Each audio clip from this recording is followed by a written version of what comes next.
So now we know that the matrices lambda form a group, but now we'd like to know, what do these matrices explicitly look like? So what do the matrices explicitly look like? That is, can I write down the exact matrix? So we can write down a few examples of such matrices which satisfy the property that lambda transpose dot G dot lambda is G. So let's write down a few examples. So one of them we've already written down is the matrix of this form: gamma minus gamma beta 0 0 minus gamma beta gamma 0 0 0 0 1 0 0 0 0 1. And this corresponds to taking us from a frame S to a frame S prime, which is moving at a relative speed beta along the x-axis. Okay, so to be clear, we can write beta as v by c, and if we want to clearly identify that this is a transformation along the x-axis, we can put a subscript x here and a subscript x here, and we can write it like this, okay, where in this case gamma is 1 over the square root of 1 minus beta x squared.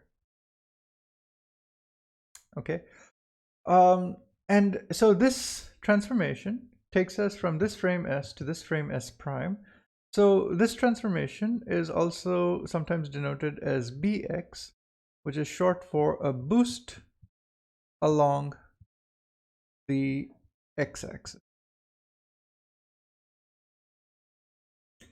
So now, given the form of this matrix, you could also guess that we could also have matrices of this form. So let's say gamma 0 minus gamma beta 0 0 minus gamma beta 1 0 0 0 gamma 0 0 0 0 1, and this would be by, or a boost along the y-axis. In this case, obviously the parameter beta is different. Okay, this corresponds to a boost along the y-axis, so this would be taking us to some other frame where the boost, let's put a beta y. Okay, and this gamma, to be clear, okay, really is, let's say gamma y. Okay, and this gamma was gamma x.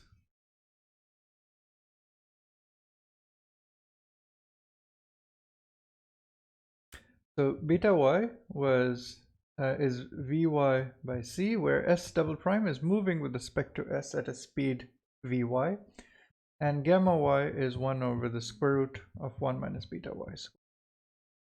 Okay, so this is an obvious additional transformation, which is you can go to a frame which is moving with a speed v along some other direction, like the y-axis.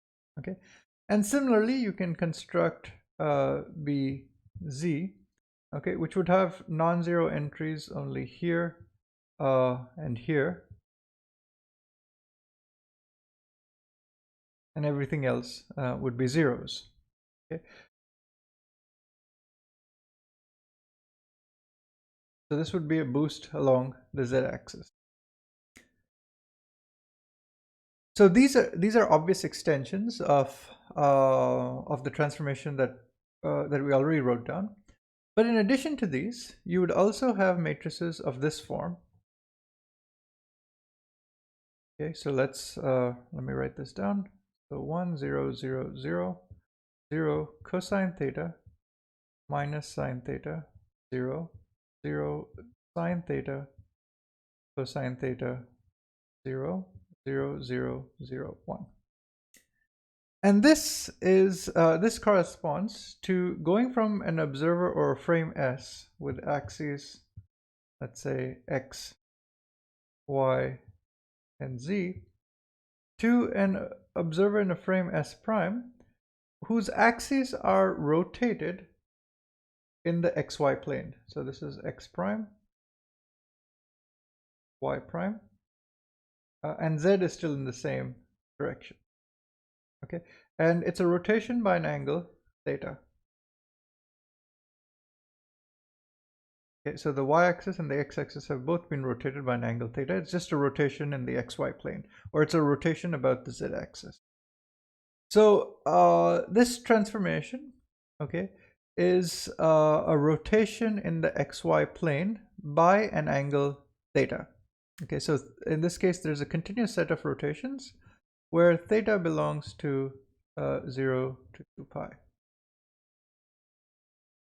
Okay, and if you want to be explicit, you can say this is theta in the xy plane.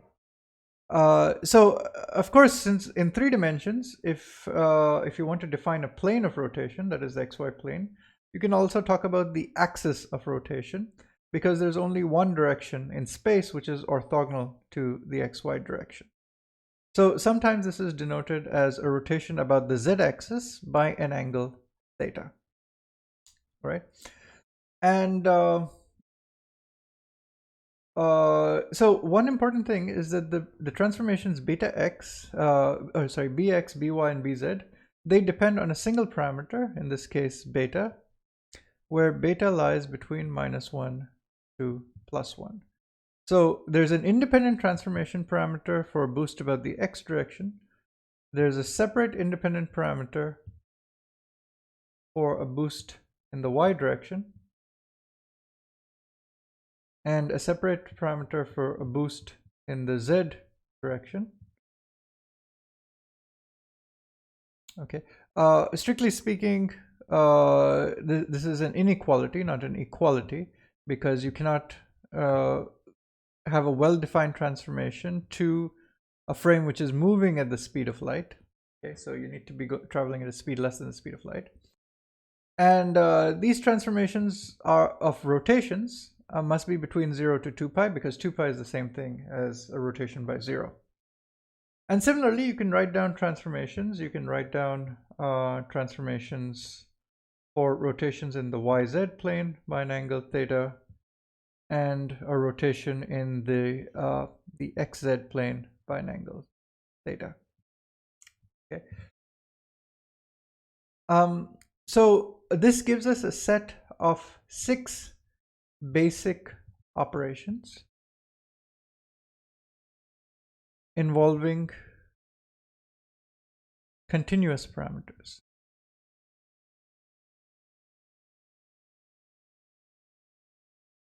Okay, and these continuous parameters are the boosts in the x, y, z direction, and rotations in the xy plane, rotation in the yz plane, and rotation in the zx plane.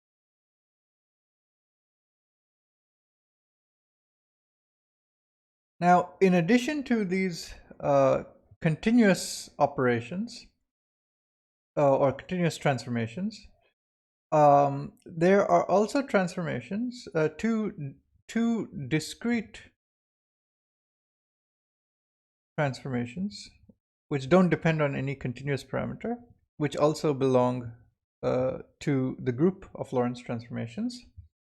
And one of them is called the parity transformation. So this transformation matrix looks like this. Okay, zeros everywhere else.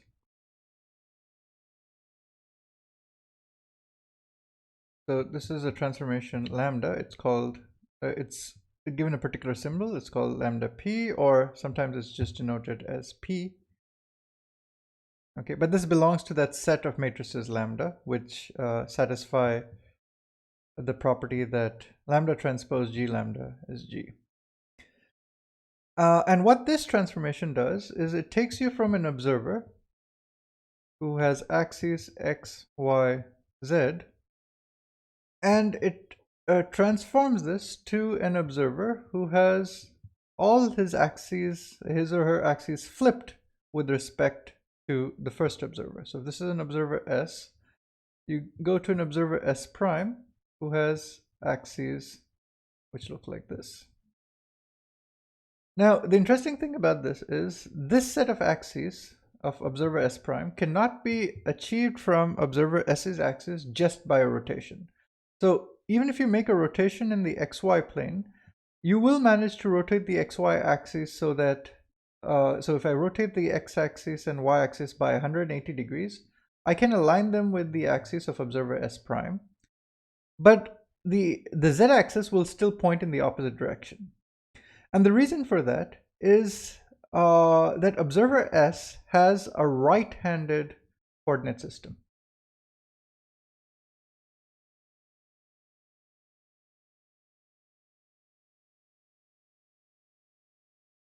That is, if I take the vector x hat cross the vector y hat, I would get the z hat direction. However, for observer S prime, if I take the x vector cross the y vector, I will get a vector which points in this direction. Okay, you can start by using a right hand rule where your hand is placed along the x-axis and curl your fingers towards the y-axis, and you'd see that your thumb on your right hand would point upwards. However, if you use a left hand rule, that is, if you point your left hand along the x-axis and then rotate your fingers towards the y direction, you'd see your thumb points downwards towards the z direction of observer S prime. So here what we have is a left-handed coordinate system.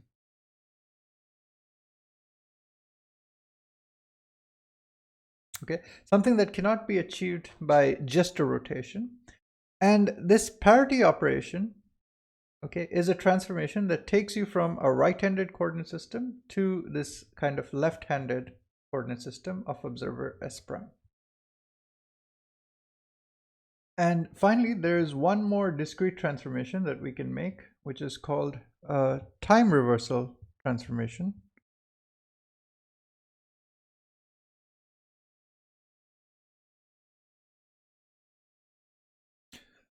Which looks like this. So let's call this T minus 1, 1, 1, 1.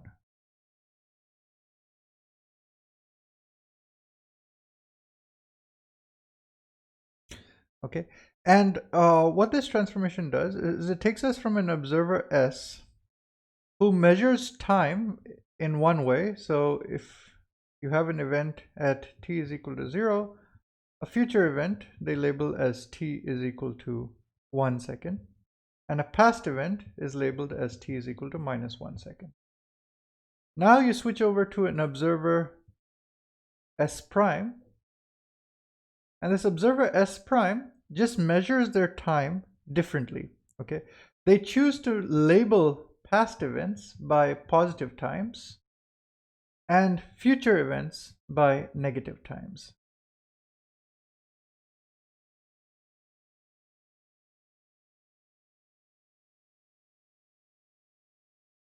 Okay, this is just a choice of labeling of the time coordinate by this observer S prime. You could always choose to do this, and you label future points with negative times, past points by positive times.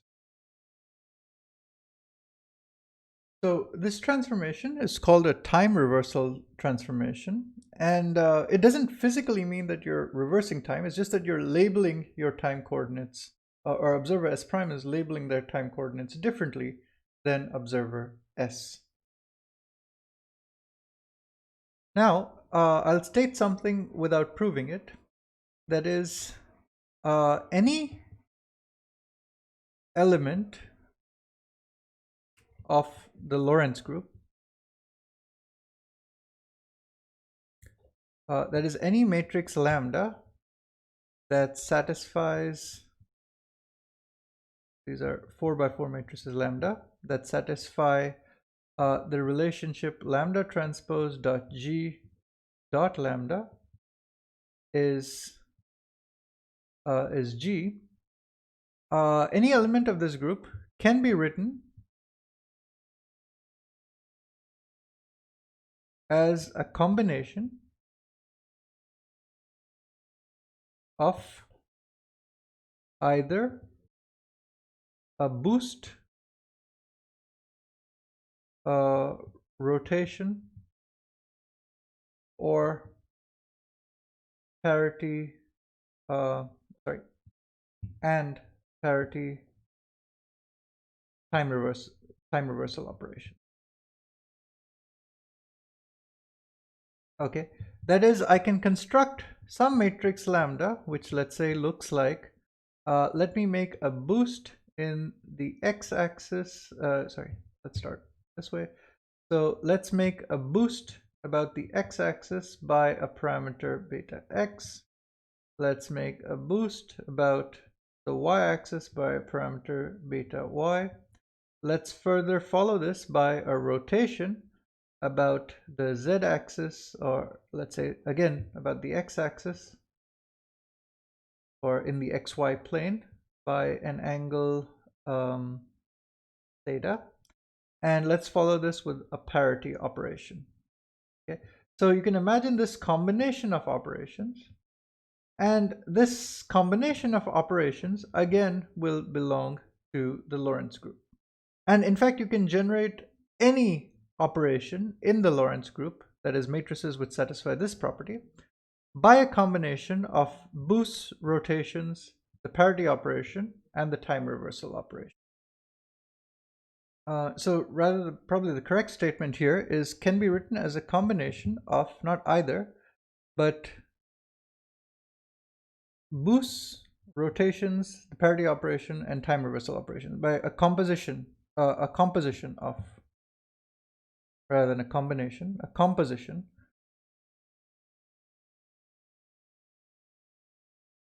of these basic operations. Okay.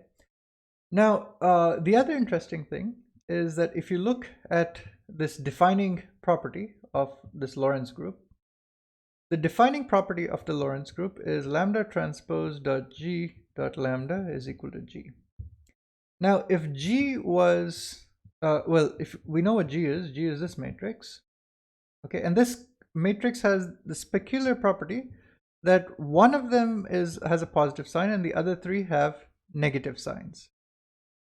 And this is because of the space-time metric that we just learned about from special relativity. It's a metric given to us by nature.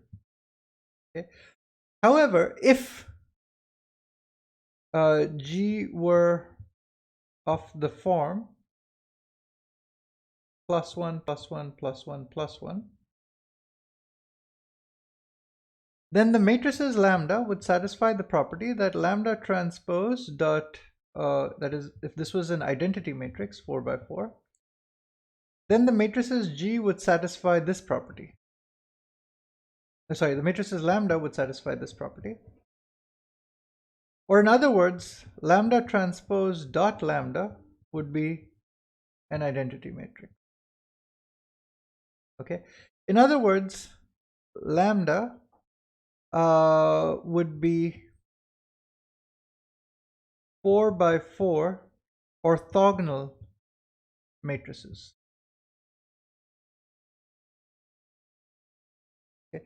And the group of such orthogonal matrices is called O4. Okay, 4 by 4 orthogonal matrices. Okay, this is the group of 4 by 4 orthogonal matrices. However, in our case, the metric is not the identity matrix. The metric is rather G, okay, with a plus 1 and 3 minus signs. So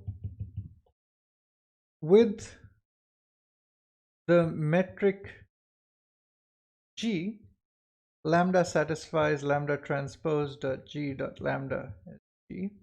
And these look almost like these orthogonal matrices, except for the fact that the metric is not the identity matrix, it's rather this matrix over here. And so this group is called O31. Okay, is what we is the set of matrices lambda. So these are this set of matrices lambda that satisfy this relationship. So this is called the Lorentz group in 4 dimensions, or in 3+1 space time dimension. Okay, so the 1 is to remind you that the time comes with a different sign in the metric than the spatial directions. Okay, so the group of transformations, or the group of matrices, which is composed of these boosts, rotations, parity operation, time reversal operation, which satisfy this relationship, that group is called O31. And now if you'll recall that the matrices lambda which satisfy this property, we had shown that the determinant of lambda can be either +1 or -1. Okay, either of these possibilities is allowed. But if you look at the matrices that we found, that is boosts and rotations, you can easily check that the boost matrices that we wrote down and the rotation matrices that we wrote down have determinant lambda is +1. And the parity, the discrete operations that we wrote down, that is parity and time reversal,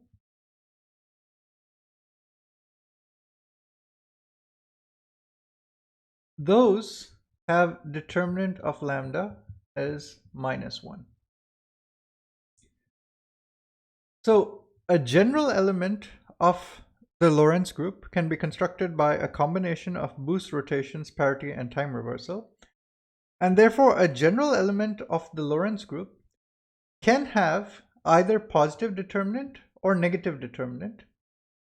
Okay, but in order to generate the transformation matrices with negative determinant, I need to involve either a parity or a time reversal operation. Okay, without the parity or time reversal operations, my transformations are purely have determinant lambda is +1. Okay, so if we take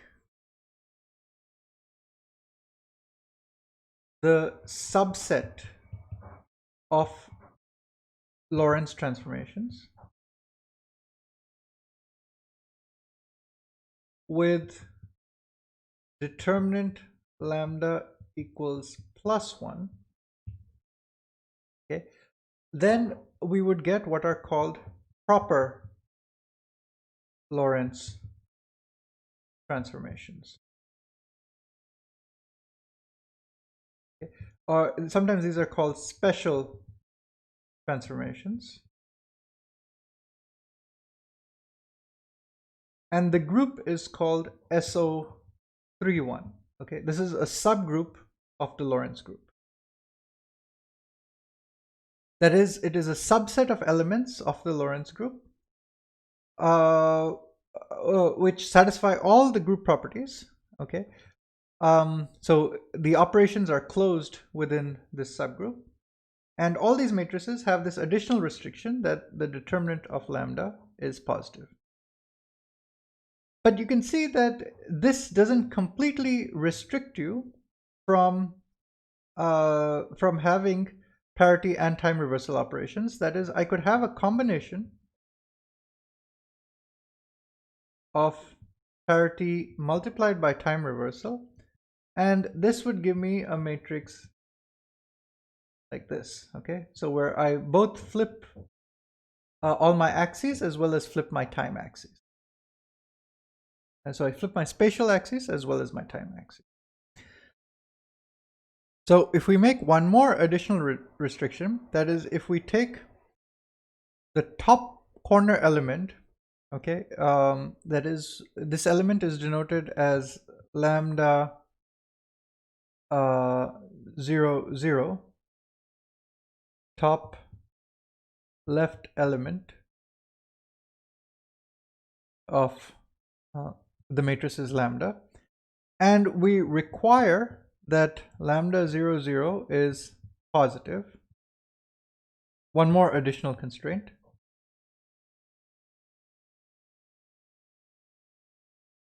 Okay, this excludes time reversal operations. So such transformations for which you make this restriction are called orthochronous transformations.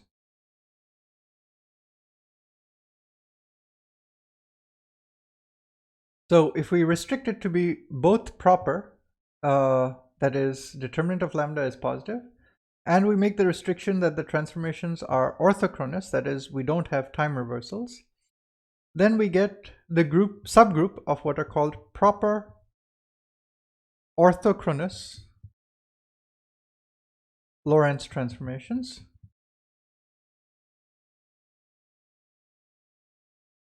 And that group is denoted as SO plus